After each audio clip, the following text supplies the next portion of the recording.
सच्चिदानंद सद्गुरु श्री साईनाथ जी महाराज की जय। आज हम अध्याय 4 का पठन करेंगे।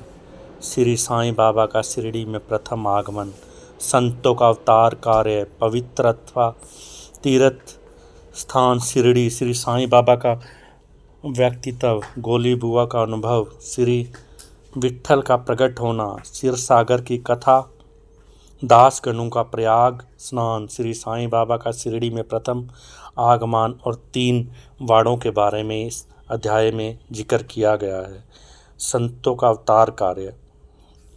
भगवत गीता में भगवान श्री कृष्ण कहते हैं कि जब जब धर्म की हानि और अधर्म की वृद्धि होती है तब तब मैं अवतार धारण करता हूँ।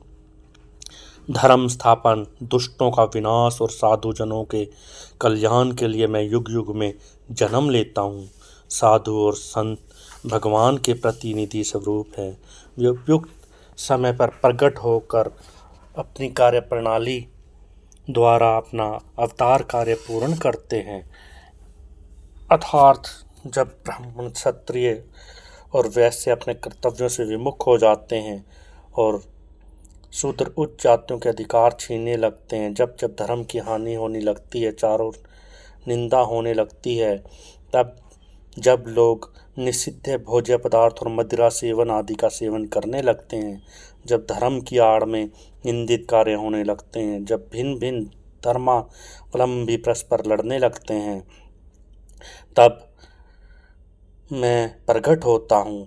जब जन साधारण की ऐसी धारणा हो जाती है केवल धन, संतान और स्त्री ही सब कुछ है और वे सत्य मार्ग से विचलित होकर परमात्मा का नाम लेना छोड़कर अधपतन की ओर अग्रसित होने लगते हैं, तब संत प्रकट होकर अपने उपदेश और आचरण द्वारा भटके हुए लोगों को प्रभु की ओर ले जाते हैं। वे याद दिलाते हैं कि ये संसार ईश्वर के द्वारा इसीलिए बसाया गया है कि तुम्हारा कर्तव्य केवल ईश्वर की खोज करना और दिन रात अपने पथ को पा लेना है। तुम्हारा पथ केवल ईश्वर को प्राप्त करना ही है, इसलिए अपना ध्यान ईश्वर की ओर से कभी नहीं हटाना चाहिए। वे समुद्र के ज्योतिषिम की तरह हमारा उचित मार्गदर्शन करते तथा सत्य पथ की ओर हमें ले जाते हैं। इसी मार्ग पर अनेक संत, निर्वर्तीनाथ, ज्ञानदेव, मुक्ताबाई, नामदेव, गोरा, गुणाई, एकनाथ, तुकाराम, हरि नरसिंह भाई, सज्जन कसाई इत्यादि संत लोगों को लेकर गए हैं और अब श्री सच्चिदानंद सद्गुरु साईं का अवतार हुआ है। पवित्र स्थान शिरडी।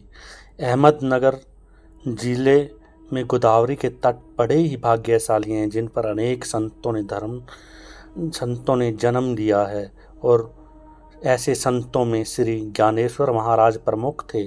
शिरडी अहमदनगर जिले के राहता तालुका में है। गोदावरी नदी पार करने के पश्चात मार्ग सीधा शिरडी हो जाता है। 8 मील चलने के बाद आप नीम गांव पहुँचेंगे तो वहाँ से शिरडी दिखने लग जाती है। कृष्णा नदी के तट पर तीर्थ स्थान गाण, गोपार, नरसिंह और उदम्बरपुर के समान शिरडी तो इनसे भी प्रसिद्ध तीर्थ है। जिस प्रकार दामोजी ने मंगल वेढ़ा को पंढरपुर के समीप है, जो समर्थ रामदास ने सज्जनगढ़ को पवित्र किया था, उसी प्रकार सच्चिदानंद सद्गुरु श्री साईनाथ जी ने शिरडी को पवित्र बनाया है। साईं बाबा का व्यक्तित्व। श्री साईं बाबा के सानिध्य से शिरडी का महत्व विशेष बढ़ गया है। अब हम उनके चरित्र का अवलोकन करेंगे। उन्होंने इस भवसागर पर विजय प्राप्त कर ली थी, जिसे पार करना महान दुष्कर कठिन कार्य है। वो तो स्वयं ही ईश्वर थे और शांति उनका भूषण था और ज्ञान की साक्षात प्रतिमा थे। वैष्णव भक्त सदैव वहाँ आश्रय पाते थे। दान वीरों में तो वे राजा कर्ण से भी ऊपर के दानी थे। वे समस्त सारों के स्वरूप थे। ऐहिक पदार्थों में, सांसारिक पदार्थों में उन्हें बिल्कुल ही रुचि नहीं थी। सदा आत्म स्वरूप में निर्मग्न रहना ही उनके जीवन का मुख्य ध्येय था। नित्य वस्तुओं का आकर्षण तो उन्हें छू भी नहीं पाया। उनका दिल तो शीशे के समान हमेशा उज्ज्वल था। उनके श्री मुख से सदैव अमृत की वर्षा होती थी। अमीर और गरीब उनके लिए दोनों ही एक समान थे। मान अपमान की तो उन्हें किंचित मात्र भी चिंता न आती। वे निर्भय होकर संभाषण करते थे, भांति भांति के लोगों से वो मिला जुला करते थे। नर्तकियों का अभिमन्य तथा नृत्य देखते, गजल कवालियां भी सुनते। इतना सब करते हुए भी उनकी समाधि कभी भी भंग ना होती थी। अल्लाह का नाम सदैव उनके होठों पर रहा करता था। जब दुनिया जागती थी तो वो सोते थे, और जब दुनिया सोती थी तो वो जागते थे। उनका अंतःकरण प्रशांत महासागर की तरह शांत था। उनका ना ही कोई आश्रम था और ना ही कोई निश्चय कर सका कि उनकी कार्य प्रणाली क्या है। कहने के लिए तो एक स्थान पर निवास करते थे, परंतु विश्व के समस्त व्यवहारों का और व्यापारों का उन्हें भले भांति ज्ञान था। उनके दरबार का रंग ही निराला था। वे प्रतिदिन अनेक रीतियाँ कहते थे, परंतु उनकी अखंड शांति कभी भी विचलित ना होती थी। वे सदा मस्जिद की दीवार के सहारे बैठे रहा करते थे। वे प्रातः, दोपहरे और साय समय में लेंडी और चावड़ी की ओर वायु सेवन करने के लिए जाते थे।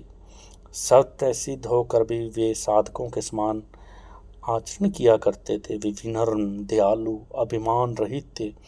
उन्होंने सबको सदा सुख पहुंचाया। ऐसे थे श्री साईं बाबा, जिनके श्री चरणों का स्पर्श पाकर शिरडी पवित्र हो गई। उनका महत्व असाधारण हो गया। जिस प्रकार ज्ञानेश्वर ने आनंदी और एकनाथ ने पैठन का उद्धार किया, वही गति साईं बाबा द्वारा शिरडी में प्राप्त हुई। शिरडी के फूल, पत्ते, कंकड़ और पत्थर भी धन्य हैं, जिन्होंने सदगुरु श्री साईनाथ जी का चुंबन, उनके चरण रज मस्तक पर धारण कर रखने का सौभाग्य प्राप्त किया। भक्तगण को शिरडी का एक दूसरा पंढरपुर, द्वारका, बनारस या जो वो अपने इष्ट देव में खोजना चाहते हैं, वह सब कुछ उन्हें शिरडी में ही मिलेगा। श्री साईं का दर्शन करना ही भक्तों का वेदमंत्र था। इसके परिणाम स्वरूप आसक्ति घटती है और आत्म दर्शन का पथ सुगम होता है। उनका श्री दर्शन ही योग साधन था और उनसे वार्तालाप करने से समस्त पाप नष्ट हो जाते थे। उनका पाद सेवन करना ही त्रिवेणी के समान था और चरणामृत पान करने से सारी इच्छाएं पूर्ण हो जाती थी। उनकी आज्ञा हमारे लिए सबसे ऊपर है। प्रसाद तथा उदी ग्रहण करने से मन की शुद्धि होती थी। वे ही हमारे सदगुरु श्री साईं हैं, जिन्हों हमें मुक्ति प्रदान करेंगे। कहने को तो शिरडी ही उनका मुख्य केंद्र था, परंतु उनका कार्य क्षेत्र पंजाब, कलकत्ता, उत्तरी भारत अर्थात संपूर्ण भारत ही उनका कार्य क्षेत्र था। श्री साईं बाबा की कीर्ति दिन प्रतिदिन चारों ओर बढ़ने लगी और जगह जगह से, पूरे भारत से लोग उनके दर्शन के लिए आने लगे। केवल दर्शन से ही मनुष्य, चाहे वह अशुद्ध अथवा अशुद्ध हो, को चित परम शांति मिल जाती थी। उन्हें इसी का आनंद का अनुभव होता था कि जैसे कि उन्हें यहाँ आकर सब कुछ मिल गया हो। यह कोई अतिशयोक्ति नहीं। देखिए, एक भक्त ने यही अनुभव पाया है, उन्हीं की ज़बानी सुनिए। गोली बुआ। गोली बुआ नामक एक भक्त, जिनका नाम गोली बुआ था, पंडरी के वारी करी थे। वे 6 मास पंढरपुर तथा कुछ मास गंगा तट पर निवास करते थे। सामान ढोने के लिए उनके पास एक गधा और उनका एक शिष्य भी उनके साथ रहता था। वे हर साल वारी लेकर पंढरपुर जाते और लौटते समय बाबा के दर्शन के लिए शिरडी आते थे। बाबा पर उनका बहुत प्रेम था। वे बाबा की ओर एकटक निहारते थे और कहते थे कि ये तो पंडरीनाथ हैं, ये श्री विट्ठल के अवतार हैं, जो अनाथ नाथ, दीन दयालु और दीनों के नाथ हैं। गोली बुआ श्री विठोबा के परम भक्त थे। उन्होंने उनके बार पंडरी की यात्रा की तथा प्रत्यक्ष अनुभव किया कि श्री साईं बाबा सचमुच में ही पंडरीनाथ हैं। विट्ठल स्वयं प्रकट हुए। अब इस कथा को सुनिए। श्री साईं बाबा की ईश्वर चिंतन और भजन में विशेष अभिरुचि थी। वे सदैव अल्लाह मालिक पुकारा करते थे और भक्तों से कीर्तन सप्ताह करवाते थे। इसे ही नाम सप्ताह भी कहते हैं। एक बार दास गुणों को कीर्तन सप्ताह करने की बाबा ने आज्ञा दी। दास गुणों ने बाबा से कहा, आपकी आज्ञा मुझे शिरोधार्य है, परंतु इस बात का मुझे आश्वासन मिलना चाहिए कि सप्ताह के अंत में विट्ठल अवश्य प्रकट होंगे। परंतु साथ ही भक्तों में श्रद्धा एवं तीव्र उत्सुकता का होना भी अनिवार्य है।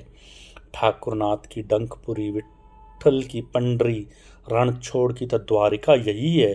किसी को दूर जाने की आवश्यकता ही नहीं है। क्या विट्ठल कहीं बाहर से आएंगे? वे तो यहीं विराजमान है। जब भक्तों में प्रेम और भक्ति का स्रोत प्रवाहित होगा तो विट्ठल स्वयं ही यहाँ प्रकट हो जाएंगे, ऐसा बाबा ने दासगणु से कहा।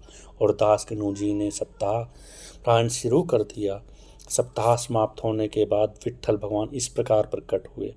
काका साहब दीक्षित सदैव की भांति स्नान करने के पश्चात जब ध्यान करने को बैठे तो उन्हें विट्ठल दर्शन हुए।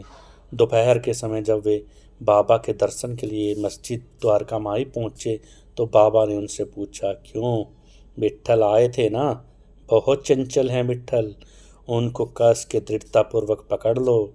यदि थोड़ी सी भी असावधानी की ना तो वे बचकर निकल जाएंगे।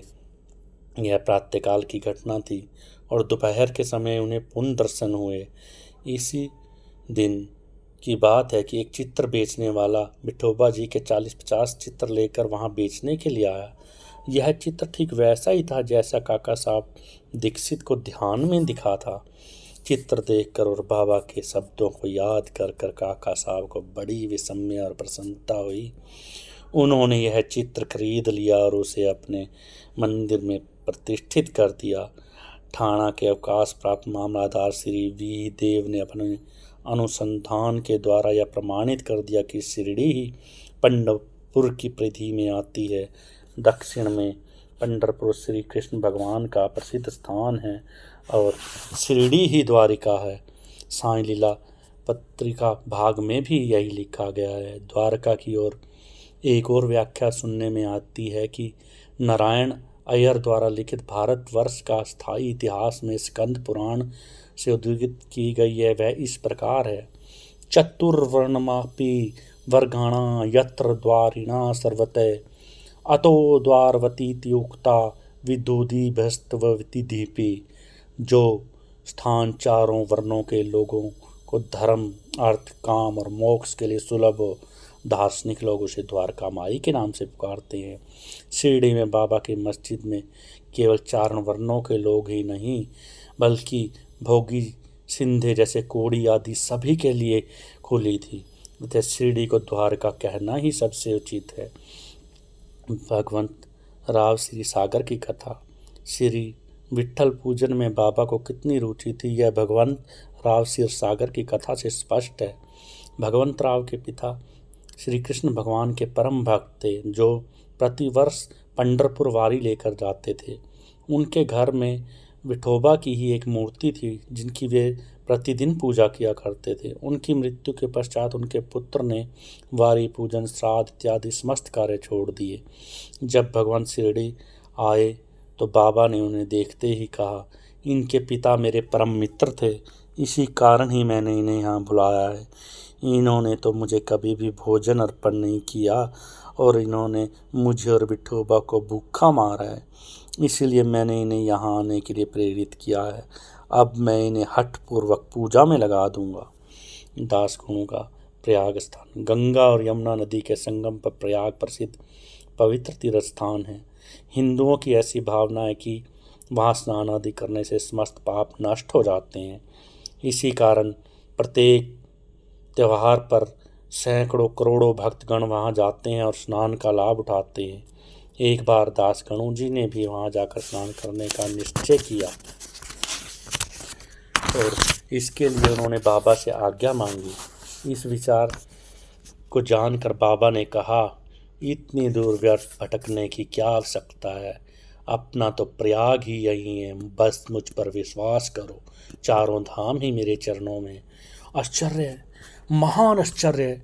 जैसे ही दासगणु ने बाबा के चरणों में प्रणाम किया तो बाबा के चरणों से गंगा और जमुना की धारा प्रवाहित होने लगी।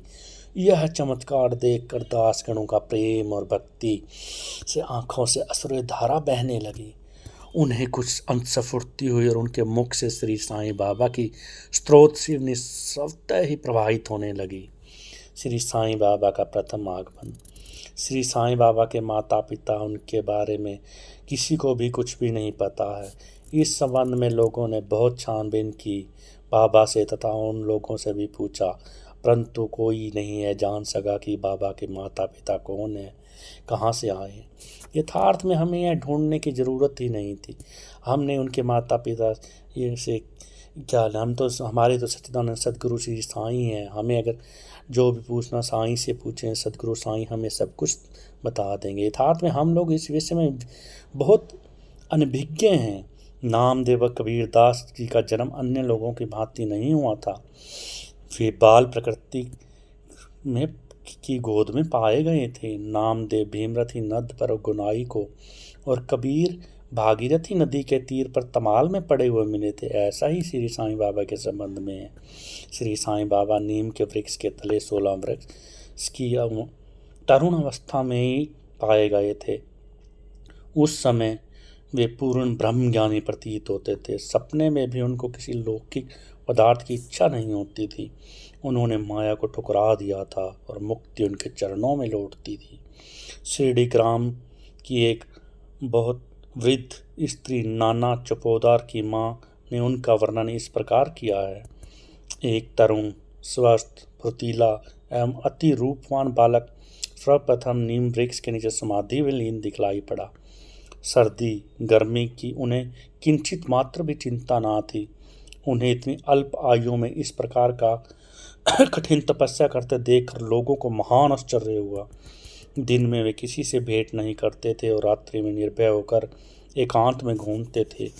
लोग आश्चर्यचकित होकर पूछते फिरते थे कि इस युवक का आगमन कहाँ से हुआ है।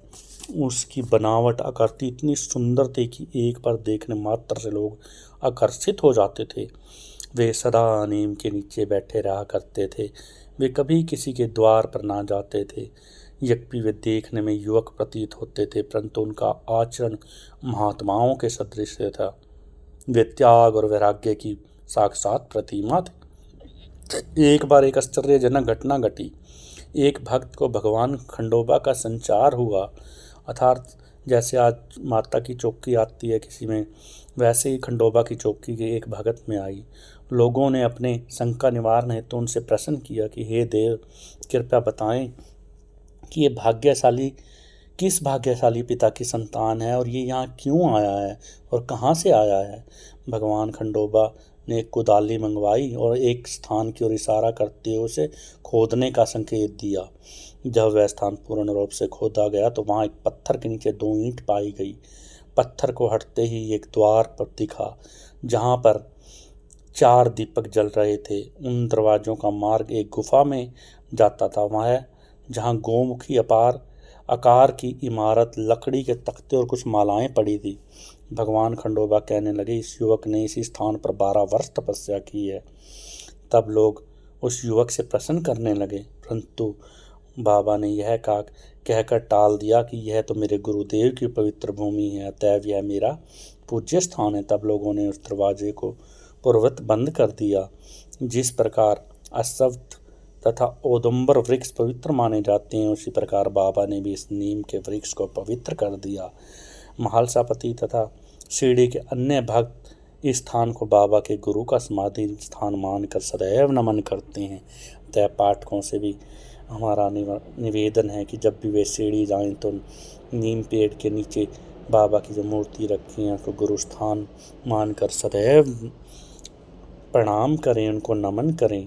3 वाड़े नीम वृक्ष के आसपास की भूमि श्री हरिविनायक साठे ने मोल ले ली और उस स्थान पर विशाल भवन का निर्माण किया गया, जिसका नाम साठेवाड़ा रखा गया। बाहर से आने वाले यात्रियों के लिए यह वाड़ा ही एकमात्र विश्राम स्थान था। यहाँ सदैव भीड़ रहा करती थी। नीम वृक्ष के नीचे चारों ओर चबूतरा बांधा गया। सीढ़ियों के नीचे दक्षिण की ओर एक छोटा सा मंदिर है, जहाँ भक्त लोग चबूतरे के ऊपर उत्तर की ओर मुँह करके बैठते हैं। ऐसा विश्वास किया जाता है कि जो भक्त गुरुवार तथा शुक्रवार की संध्या को वहाँ पर धूप, अगरबत्ती आदि सुगंधित पदार्थ जलाते हैं, ईश कृपा से वे सदा सुखी रहते हैं। सदगुरु श्री साईनाथ जी की कृपा उन पर सदैव बहती रहती है। यह वाड़ा बहुत पुराना तथा जीर्ण शीर्ण स्थिति में था। इसके जीर्णोद्धार का नितांत आवश्यकता थी, जो संस्थान द्वारा पूर्ण कर दी गई। कुछ समय के पश्चात एक दूसरे वाड़े का निर्माण हुआ जिसका नाम दीक्षित वाड़ा रखा गया। काका साहब दीक्षित कानूनी सलाहकार जब इंग्लैंड में थे तब वहाँ उन्हें किसी दुर्घटना से पैर में चोट आ गई थी। उन्होंने बहुत इलाज करवाया परंतु उनका पैर ठीक नहीं हुआ। नाना साहब चंदोरकर ने उन्हें बाबा की कृपा प्राप्त करने के लिए परामर्श दिया, इसलिए उन्होंने बाबा के दर्शन किए। उन्होंने बाबा से पैर के बदले अपने मन की पंगुता दूर करने की प्रार्थना की। बाबा के दर्शन से उन्हें इतना सुख प्राप्त हुआ कि उन्होंने स्थायी रूप से ही शिरडी में रहना स्वीकार कर लिया। इसी कारण उन्होंने अपने भक्तों के हेतु एक वाड़े का निर्माण करवाया। इस भवन का शिलान्यास किया गया और उसी दिन अन्य दो विशेष घटनाएं घटित हुई। श्री दादा साहब खारपड़े को घर वापस लौटने की अनुमति प्राप्त हो गई।